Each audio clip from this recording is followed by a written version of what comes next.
Continuando con el curso de diseño y análisis de algoritmos. En este video vamos a comenzar con la unidad 4 que trata sobre algoritmos voraces. Como ya les había comentado en videos anteriores, no hemos terminado el tema de conectividad en grafos, el problema de conectividad en grafos en todos sus niveles, pero para resolverlo en los niveles superiores se necesita otra familia de algoritmos de los cuales vamos a hablar en esta unidad. Para explicar en qué consiste la esencia de los algoritmos voraces, vamos a tomar como ejemplo la planificación de intervalos, el problema de planificación de intervalos.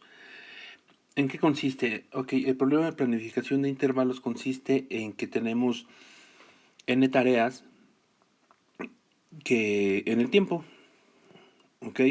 Entonces lo que sabemos de cada tarea es el tiempo de inicio y tiempo de finalización. Entonces en este ejemplo tenemos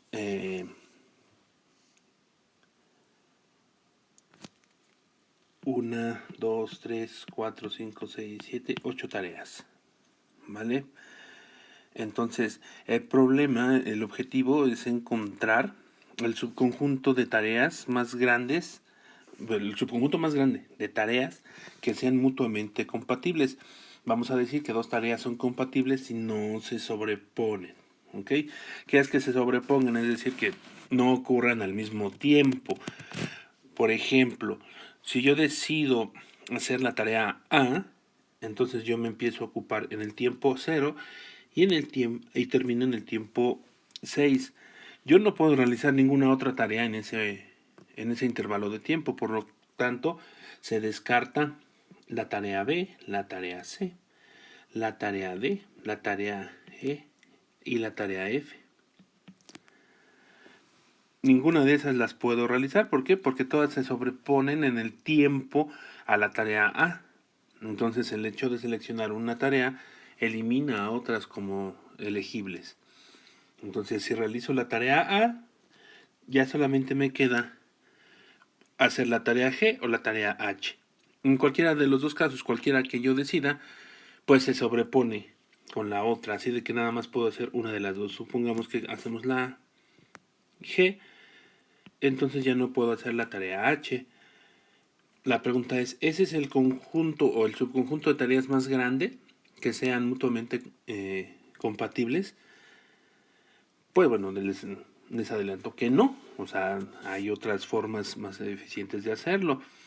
Entonces, lo que va a hacer el algoritmo voraz, y es más o menos lo que hice en este pequeño ejemplo, es simple y sencillamente consumir la entrada.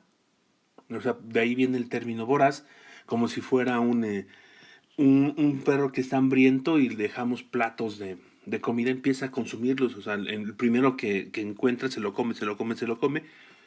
Y como es un algoritmo que es voraz, no se sacia nunca.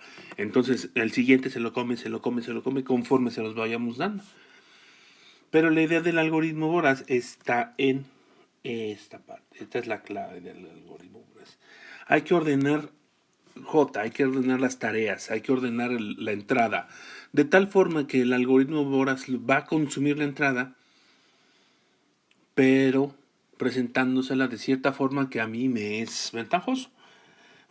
Entonces, la planificación de intervalos, aquí en el algoritmo que estoy presentando, toma como entrada un conjunto de tareas, que ya dijimos, cada tarea tiene un tiempo de inicio y un tiempo de finalización.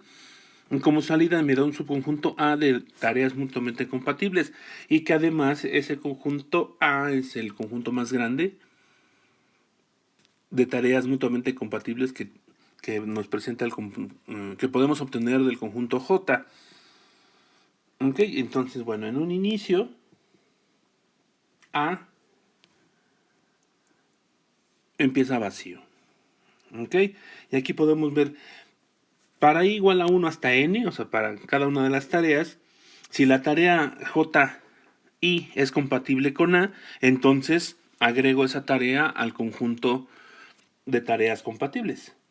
Así de fácil y sencillo. Entonces reviso cada tarea en la búsqueda de las tareas que sean compatibles.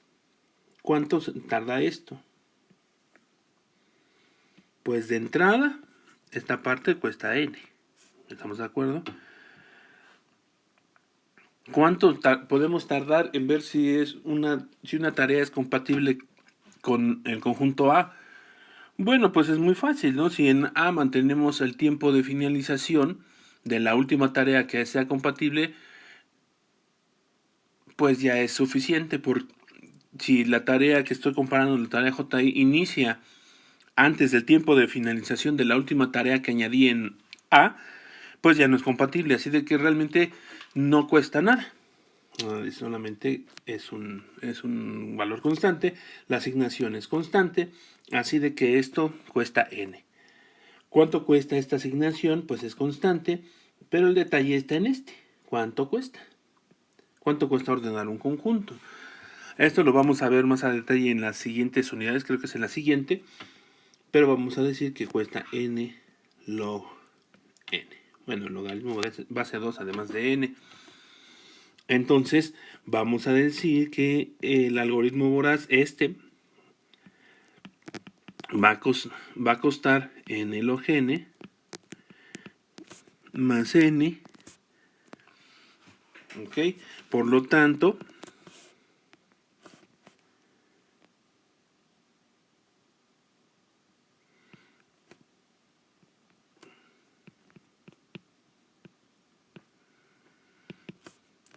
pertenece a n log n. Ellos, base 2 de n. ¿Ok?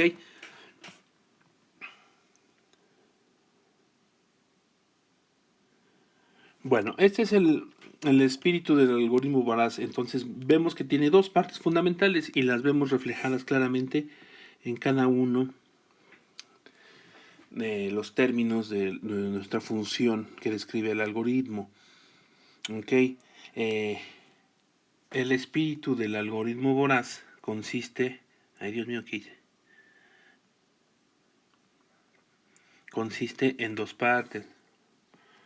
La primera... Rayos. La primera es la que cuesta el logaritmo base n, logaritmo base 2 de n. Es la parte ordenar. Y la segunda parte, que es lineal, consumir. ¿Ok? Entonces todos los algoritmos voraces consisten en esta dupla, ordenar y consumir. ¿Ok? Vamos a ver otros ejemplos más adelante donde no se ordena una sola vez y luego se consume todo de un jalón, sino se va ordenando y consumiendo, ordenando y consumiendo. Pero siempre es la misma dupla, ordenar y consumir. Entonces esta es la esencia del algoritmo voraz. ¿Ok? Esto es importante, siempre tenerlo en mente. Ok, entonces como podemos ver, pues consumir no tiene chiste. Recorro todas las tareas, verifico que el tiempo de inicio de la tarea que estoy verificando sea mayor o igual que el tiempo de finalización de la última tarea que agregué. Y ya, eso es todo. Pero, voy a ordenar. El chiste aquí es voy a ordenar. No por el ordenamiento en sí, no por la forma en cómo se ordena el algoritmo de ordenamiento, sino el criterio para hacer ese ordenamiento. Entonces, vamos a considerar las áreas en algún orden. Esto es así, en algún orden. ¿Cuál es el orden indicado? Bueno, tenemos pues varias opciones. Primero es por tiempo de inicio. Puedo ordenar las tareas de acuerdo a cuando comienzan. ¿Ok? Puedo ordenarlas por tiempo, por tiempo de inicio, por tiempo de finalización. Lo mismo, ordeno las tareas de acuerdo al tiempo de finalización. Ordenarlas con el tiempo de inicio, la semántica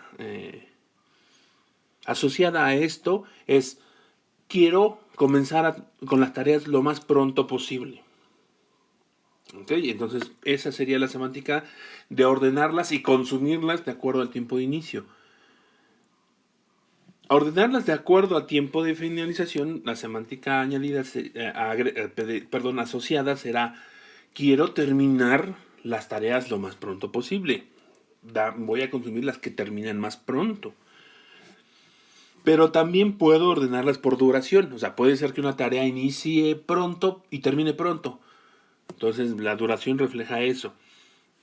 La semántica asociada a hacerlo por duración es, voy a acabar con las tareas más pequeñas, más rápidas, primero que otra cosa. ¿Ok? También puedo hacer un ordenamiento por menor número de conflictos. Este es un... requiere una explicación. Bueno, pues las tareas que tengan menos conflictos, es decir, que se sobreponen o superponen, perdón, menos con otras tareas, pues seguramente puedo pensar que deberían de estar con mayor probabilidad en el conjunto final, en el conjunto de tareas mutuamente compatibles. ¿Ok? Entonces las tareas son ordenadas ascendentemente de acuerdo con cuántas tareas tienen conflicto. Esto evidentemente lleva ya un preprocesamiento más elaborado, porque tengo que determinar con cuántas tareas tiene conflicto cada tarea. De entrada, pues esto, para llevarlo a cabo, me va a costar en cuadrada. ¿Por qué? Porque por cada tarea tengo que revisar la compatibilidad con el resto de las tareas. Además, entendiendo que tengo el conjunto de tareas, el conjunto J, así tal cual me fue otorgado. Entonces yo no tengo ninguna información de cómo está ordenado ni nada. Así de que para cada tarea tengo que revisar si tiene conflictos con cuáles. Entonces, pues eso me lleva n cuadrada de tiempo. Pero bueno, vamos analizando qué opción es la mejor para tomar. Evidentemente, pues solamente una de ellas es la que debemos de tomar. Si analizamos, en el caso de el tiempo de inicio, o si ordenamos el tiempo de inicio, tenemos estas 5 tareas que tenemos aquí arriba. Entonces, por el tiempo de inicio, ordenado por tiempo de inicio, si tenemos estas 5 tareas, vamos a llamarle A, B, C, D, y esta que está en inglés es la tarea E. Entonces, pues el orden es así tal cual está marcado. Entonces el orden de las tareas sería E, A, B, C, D. Ahí, ¿cómo? Ese sería el conjunto ordenado de J. ¿Ok? Entonces realizaría la primera tarea. O sea, ya al consumir, pues consume la tarea E. Pero podemos ver en la gráfica que E termina después de todas. Y entonces al seleccionar E, eliminamos a la tarea A, a la tarea B, a la tarea C y a la tarea E. Al final, si hacemos este ordenamiento en este caso, pues lo que vamos a obtener es que el conjunto A va a ser igual solamente a E. Cuando vemos que evidentemente no es el óptimo A asterisco debería de ser A, B, C, D. Entonces, por tiempo de inicio no es una buena idea. Por duración, primero quiero hacer las tareas más pequeñas, más rápido. Tenemos la tarea A, la tarea B, la tarea C.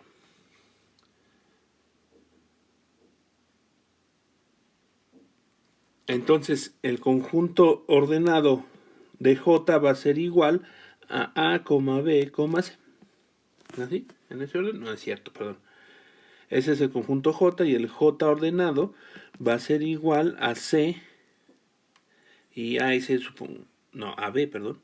B, A, C. Entonces va a consumir primero la tarea B, porque es la más corta. Pero al consumir la tarea B, elimina la tarea A y la tarea C, dándonos como resultado que el conjunto A va a ser la tarea B, cuando el óptimo para este ejemplo debería de ser A, C. Entonces vemos que no es una buena idea ordenarlo por duración. Vamos a poner una línea.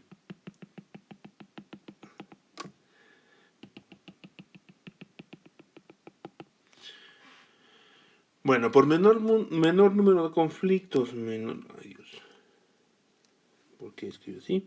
Número de conflictos. Bueno, aquí no les voy a poner nombre porque son muchas. Bueno, sí.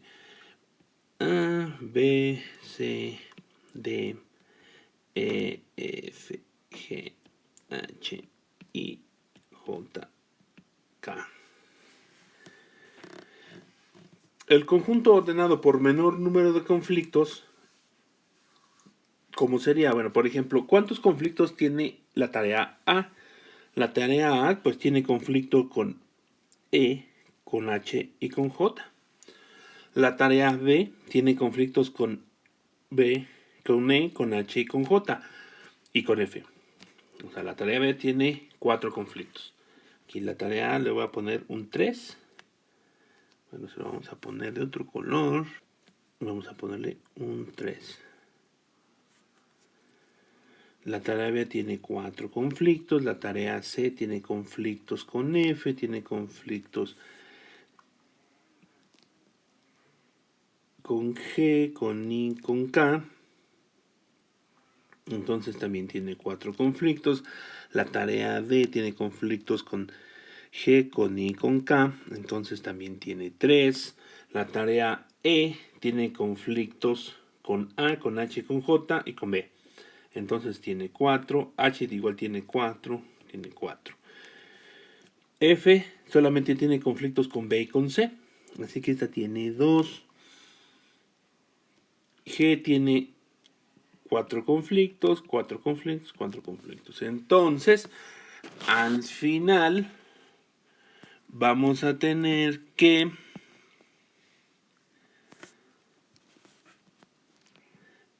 el conjunto J ya ordenado va a tener al inicio la tarea F, seguido de la tarea A, la tarea D y luego todas las demás, ¿no? Aquí hasta la tarea K. Entonces vamos a consumir de esta forma la tarea F primeramente. Entonces vamos a decir que en el conjunto A vamos a añadir a F. Añadir a F a quien nos elimina. Pues nos elimina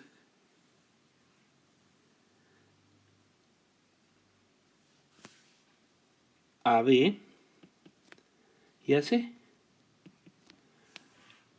¿Ok?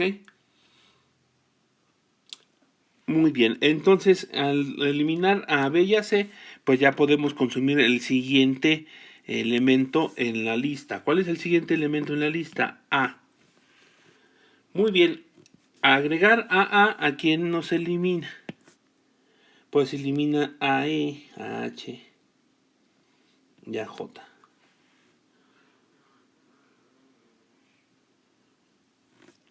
Si agregamos ahora el que sigue, que es D, esto a quien elimina. Pues elimina a G, a I y a K. Y ya no tenemos nada más que agregar, porque A, F, A y D son las únicas tareas que pudimos agregar. Todas las demás tienen conflictos con esas 3. Pero vemos claramente en el dibujo que el subconjunto más grande no debería ser ese, debería ser A, B, C, D. D.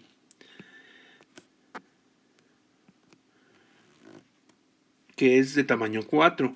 Vemos que ordenándolo por número de conflictos tampoco nos da ese valor óptimo. Bueno, pues resulta que lo ideal es ordenarlo por tiempo de finalización. Entonces, decíamos que la semántica de ordenar por tiempo de finalización es precisamente quiero terminar lo más pronto posible con los trabajos.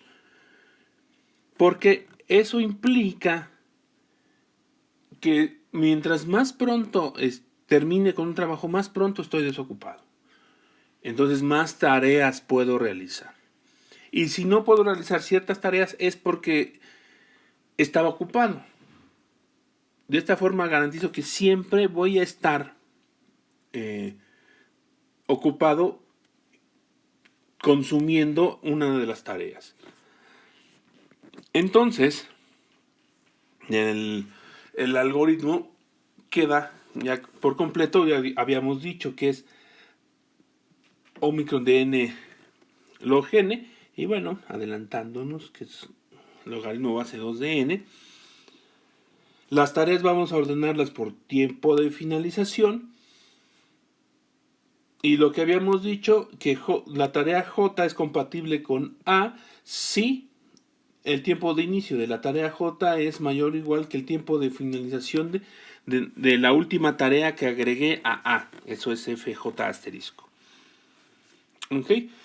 Entonces, vamos a demostrar que es óptimo, que esto nos da el conjunto óptimo. En este caso, recordemos cuál es la definición de nuestro problema. Nuestro problema es obtener el subconjunto más grande de tareas que sean mutuamente compatibles. Entonces, una solución óptima es la que nos da el conjunto más grande. ¿Puede haber varias respuestas al conjunto más grande? Sí, sí puede haber varias. Pero todas las respuestas que sean óptimas son del mismo tamaño. Es decir, los subconjuntos tienen el mismo número de elementos. Eso es que sean óptimos. Entonces, eso es lo que queremos demostrar. Que nuestro algoritmo lo que nos va a dar es un conjunto del tamaño óptimo. Para demostrar vamos a proceder como muchas veces por contradicción, suponiendo que no lo es. Entonces, si no lo es, implica que debe de haber otra configuración, otro subconjunto A asterisco que tiene más elementos que el que yo estoy dando. Yo, el algoritmo voraz. ¿Ok? Entonces, como digo, vamos a suponer que no es óptimo. Entonces, sean I1, I2 hasta IK las tareas seleccionadas por el algoritmo voraz. O sea, seleccionamos K tareas. Por lo tanto, dijimos que el óptimo es K. Ahora, sean J, las J, J1, J2 hasta JM, las tareas de la solución óptima. Esa solución óptima que estamos suponiendo que existe y que nuestro algoritmo no la encontró. ¿Ok? Entonces, vamos a definir, a suponer que la primera tarea que escogió el algoritmo es la primera tarea en el conjunto óptimo. O sea, esto de aquí. Que la segunda tarea que elegimos es la segunda tarea en el conjunto óptimo. Y así hasta una tarea R. ¿Ok? Para el valor más grande posible de R. Es la última tarea donde coinciden las soluciones. La solución que dio el algoritmo, o sea, las Is, con las óptimas, las Jotas. A partir de ahí, ya existe una tarea JR más 1 que no está en nuestra solución.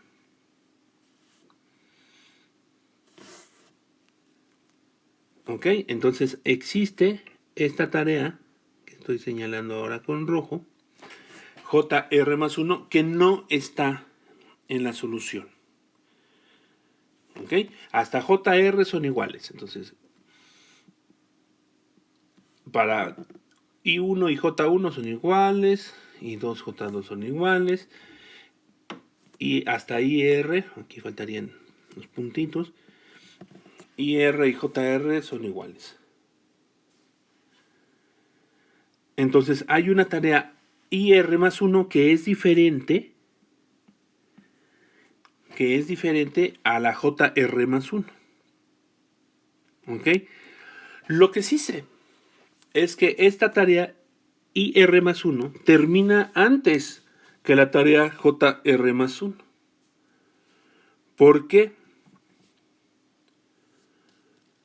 Pues porque mi algoritmo es voraz y están ordenadas por tiempo de finalización. Si la tarea JR más 1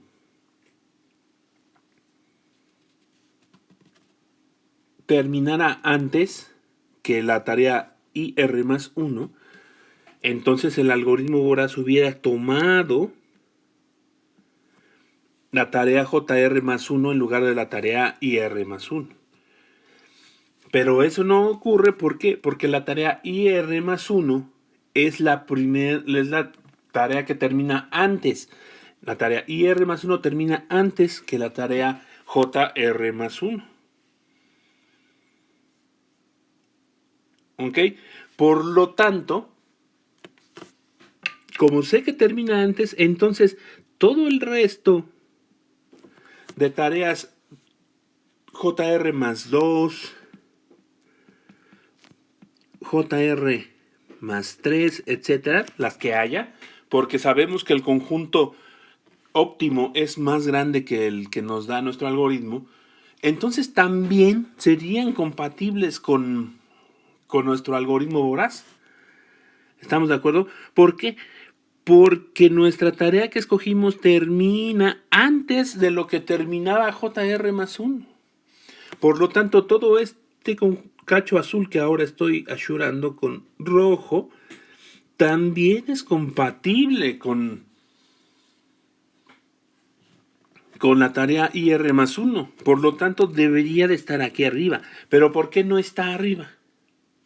Pues porque no existe, porque si existiera, el algoritmo voraz lo hubiera tomado. No hay nada que lo impida, más que la no existencia de esta cosa.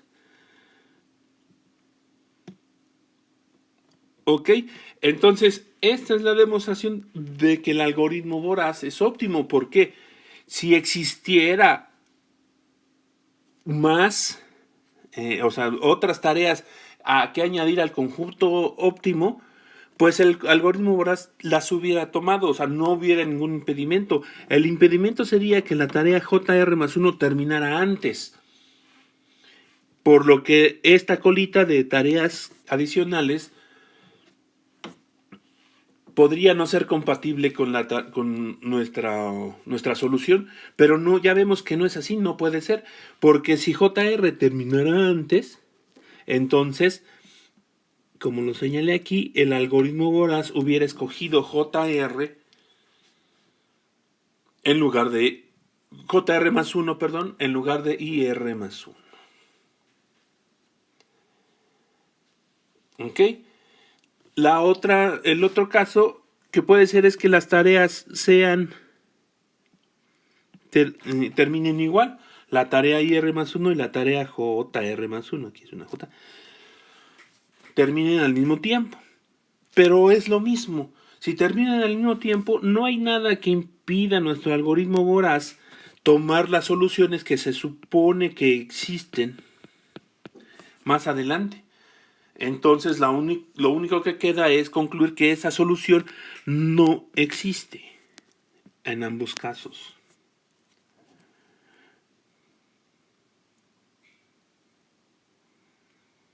¿Ok? Por lo tanto, el algoritmo voraz es óptimo. Mencionar que esta propiedad de que si hubiera una solución mejor, el algoritmo voraz, y por eso pongo una flecha grande aquí,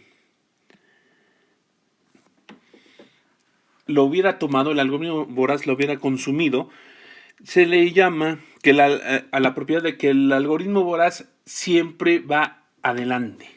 Es voraz, o sea, siempre es gandalla, es aprovechado. Siempre, si hay una solución diferente, que es mejor, va y la consume. En inglés se dice greedy stays ahead. Siempre va a la cabeza, siempre va adelante. ¿Ok?